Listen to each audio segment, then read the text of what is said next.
Karton na lang, no? Yo. Magaling to, magaling to. Makulit din to.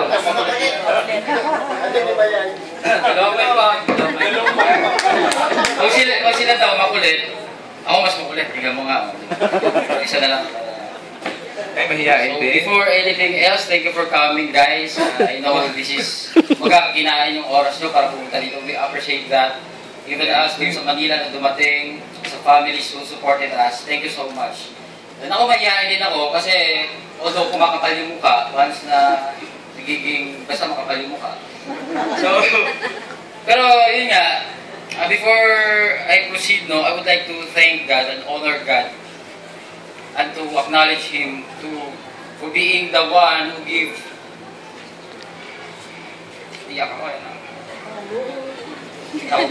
the wisdom to Sir Chavez. Kasi kung isipin natin from that idea, pag wala yun, kung hindi niya hiningi yun, everything of us here, hindi magiging nandito. Hindi tayo magkakaroon ng relasyon o mag-usap man. Baka magkakasalubungan tayo, walang kwenta. So I really thank God and honor God and acknowledge Him for us, for being the one who really provide all these things for us. Kasi na-realize ko lang talaga, kasi ako dati mayabang ako eh. Konti lang. Yung tipong yung tipong... dati ba? Yung tipong lahat ng ginagawa ko, I want to be the best, I want to be the one who will be exalted in everything that I do para sisikat ka, ganyan-ganyan. But then, God break my mindset about that. And I want to leave 3 things to you for you to become successful. Kasi ito yung pinanghahawakan ko ngayon. First thing is you have to ask for it. Whatever you want in life, it will be yes and amen. But then, you have to ask for it. You have to ask in faith and believe that you will achieve. You will achieve it. Kasi kung hindi ko mo hihingin yan, wala magbibigay sa'yo. Although God knows what we need, but then, all we want, we have to ask for it. Kasi kung hindi mo hihingin, feeling ni God, wala siyang tiwala sa'yo. Diba? And then, ask like a child. Kasi, isipin mo ang anak natin, or anak nyo, kasi wala pa akong anak, no? Kung humingi ng sasakyan niyan, hindi, yung kalaruan, hindi tinitingan yung presyo. Gusto ko to, dati pabili, although 1,000 yung presyo, no? Tapos yung, hindi naman niya ganyan presyo kung, kaya mo ba to? Magkano sweldo mo? Hindi naman eh. If you ask, don't question God if He can give it to you. Kasi ibibigay niya yun. The matter thing is, kung paano ka hihingi. Kung paano yung paniniwala mong paghingi. Diba? Another thing is, after you ask, you have to be ready. Kasi ako dati, sobrang yabang nga ako.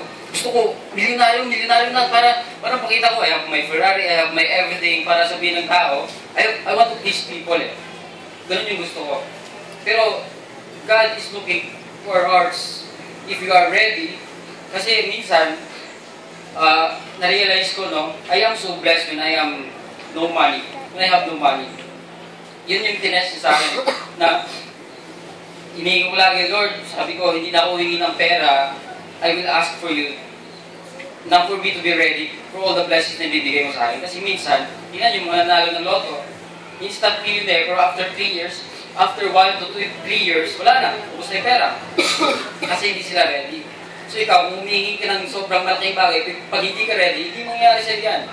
You have to be ready. Para magiging ready, you have to be a good steward of whatever na binigay niya sa'yo, pinahir niya sa'yo. Then after that, you have to believe in yourself. Ask, you have to be ready, and you have to believe in yourself. You have to act on it. You have to apply everything that you have learned in life. Kasi, isipin natin, sabihin natin, maraming tao sa labas, nagsasabi, ganito kasi yung networking eh. Ganito kasi ito yung mundo ng networking. Pero even then, they don't know or they don't do what is really networking is.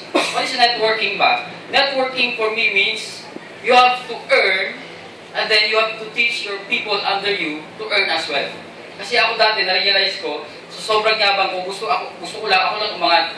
I've earned almost mga 120,000 in a week.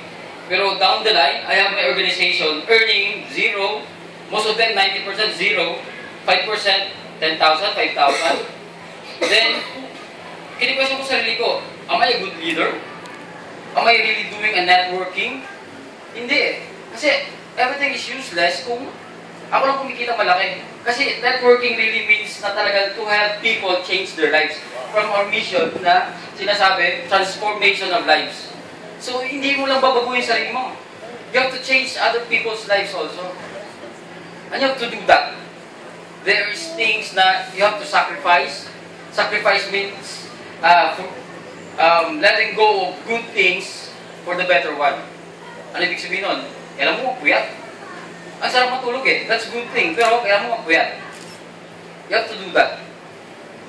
Minsan 48 hours to assist all of those people. Pero that's fulfillment. Anong masasabihin ng tao sa'yo? Thank you for supporting us. Thank you for this support. Thank you for everything that you've given us. Na yun lang. Yung pera na yan, ano na yan eh. To follow, everything will follow. Ika nga, you have to focus on service, then money will follow. Rather than focus on money and bara-bara ka na lang sa service dun sa tao. So, that's the three things. You have to ask in faith. At the same time, you have to be ready and you have to do the real networking. Doon sa mga ano pa, sa mga hindi pa nakasali, isipin mo, sa network marketing, dito mo mapupush yung potential mo.